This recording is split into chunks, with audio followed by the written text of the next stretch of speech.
Ananias, vê se você pode me ajudar. A bicicleta quebrou de novo. Já tentei mudar a marcha, não consigo. Não consigo andar com ela.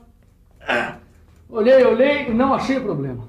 Olha, o problema deve estar aqui na corrente. Ela é que é responsável pela transmissão de força na bicicleta. Aliás, a teleaula de hoje continua transmitindo para você tudo sobre transmissão. Hoje você vai aprender sobre as correntes. Elas são elementos fundamentais na transmissão da força e estão presentes em muitos equipamentos, desde uma simples bicicleta até grandes máquinas de transporte de carga.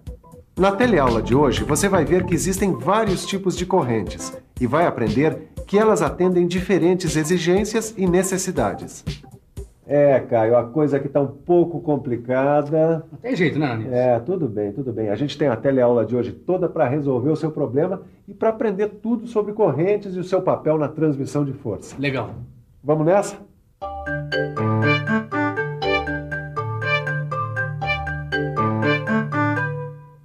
Oi, Neuza. Oi, Edson. E aí, conseguiu encontrar uma solução para aquele nosso problema?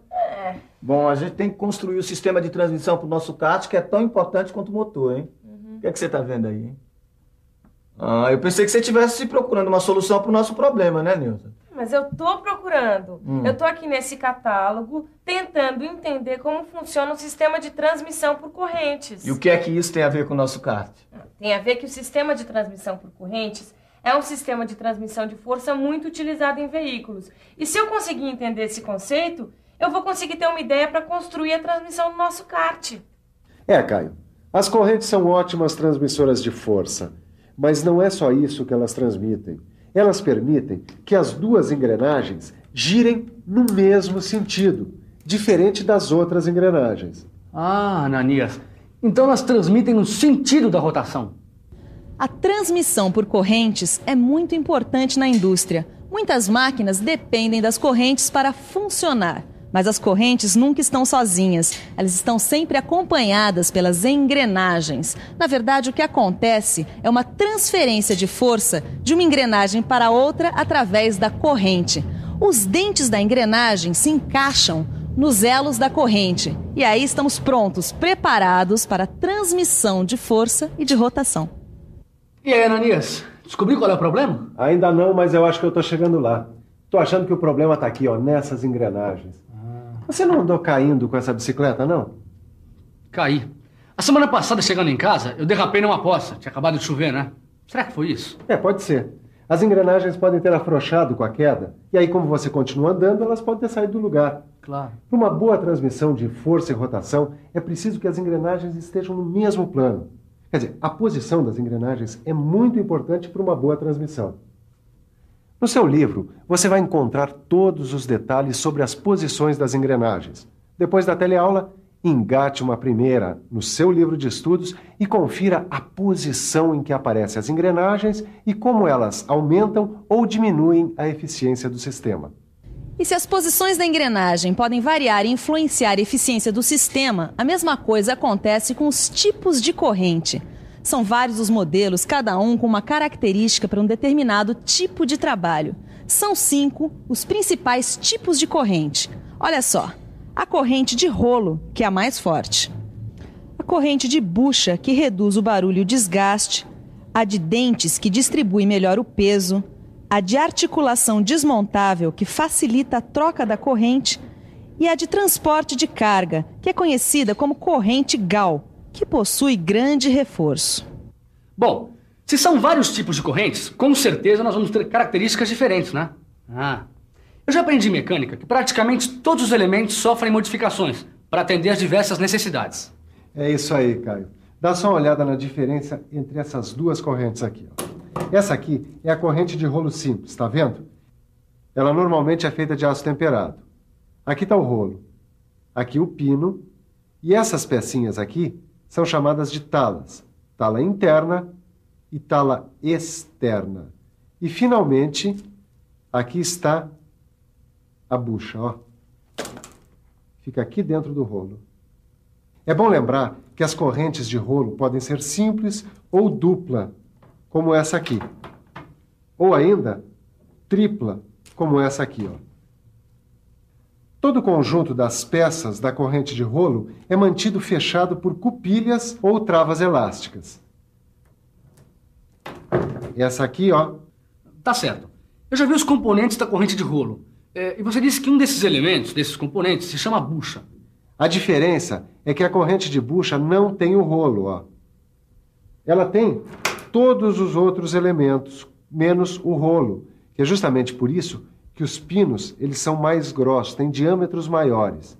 Essa corrente, ela suporta mais carga que a outra, já que não tem o rolo, que é uma parte móvel. Em compensação, ela se desgasta mais rápido e faz mais barulho que a corrente de rolo. As correntes de dentes, como você pode reparar, têm várias talas para cada pino.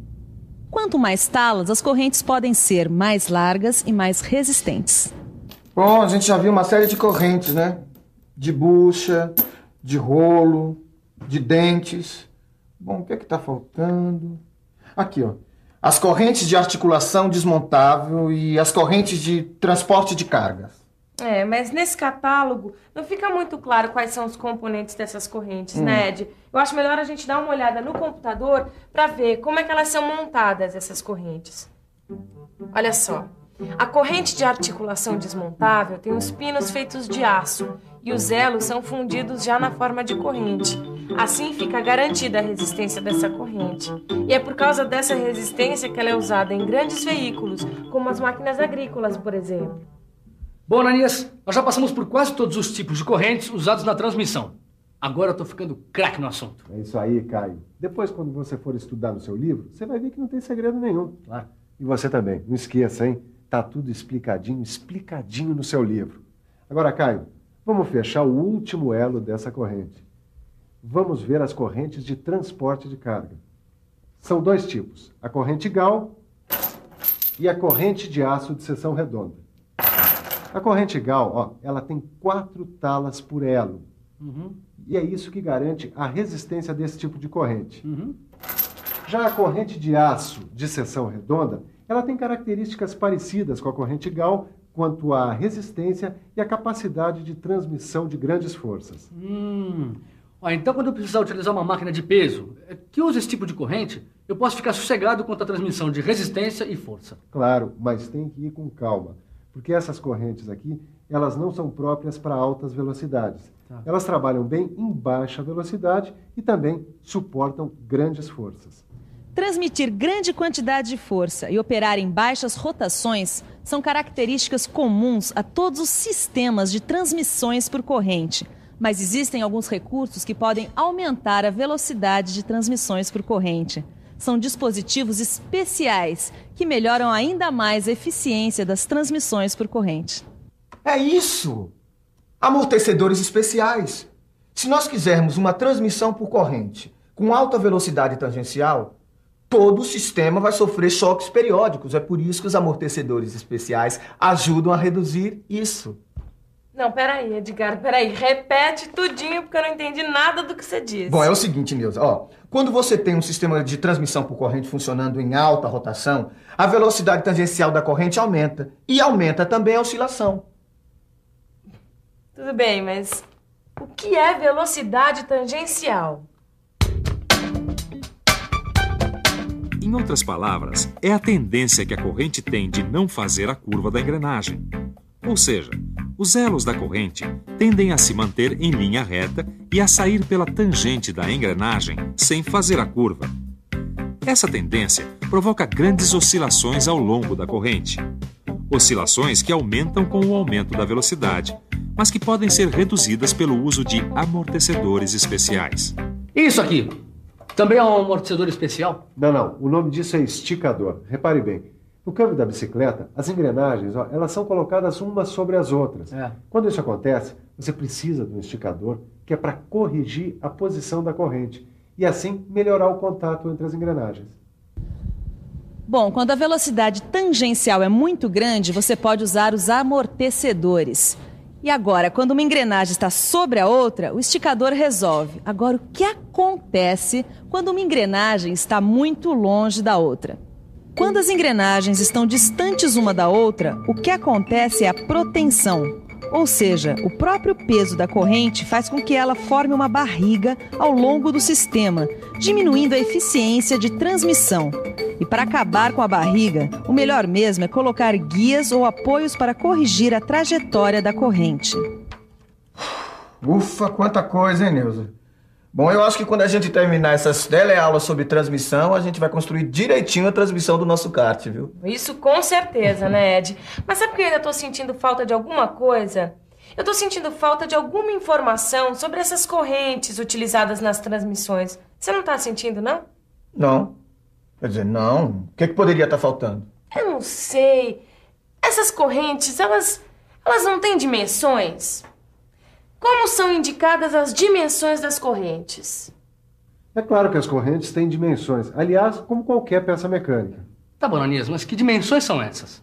Olha, Caio, no caso das correntes de transmissão, é fundamental saber a resistência dos materiais usados na montagem da corrente.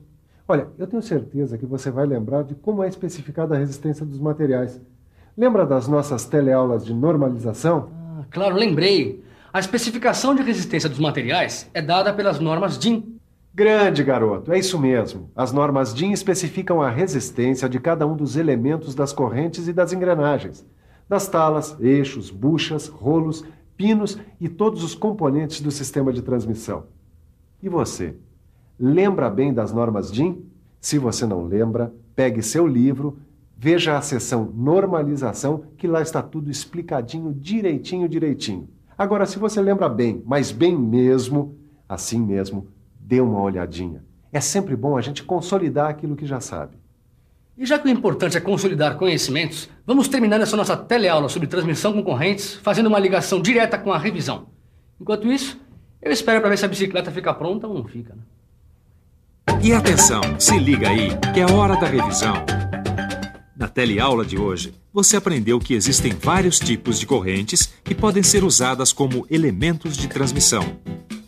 Você viu os importantes tipos de correntes: a corrente de rolo, a corrente de bucha, a corrente de dentes, de articulação desmontável, a corrente de aço com seção redonda e a corrente Gauss.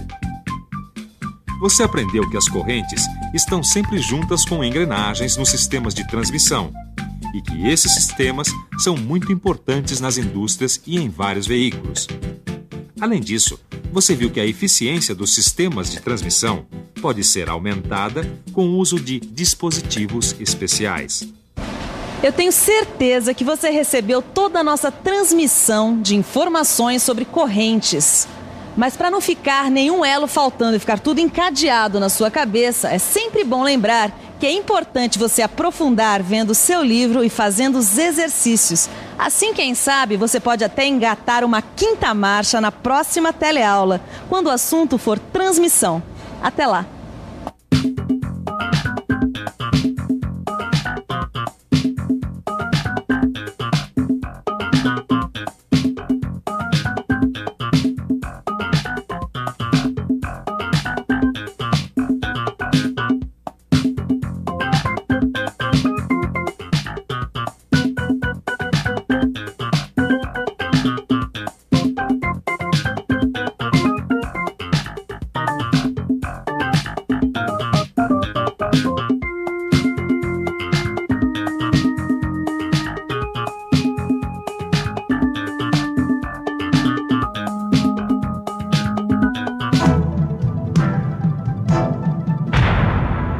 Telecurso 2000, um programa de educação do Sistema Fiesp e da Fundação Roberto Marinho.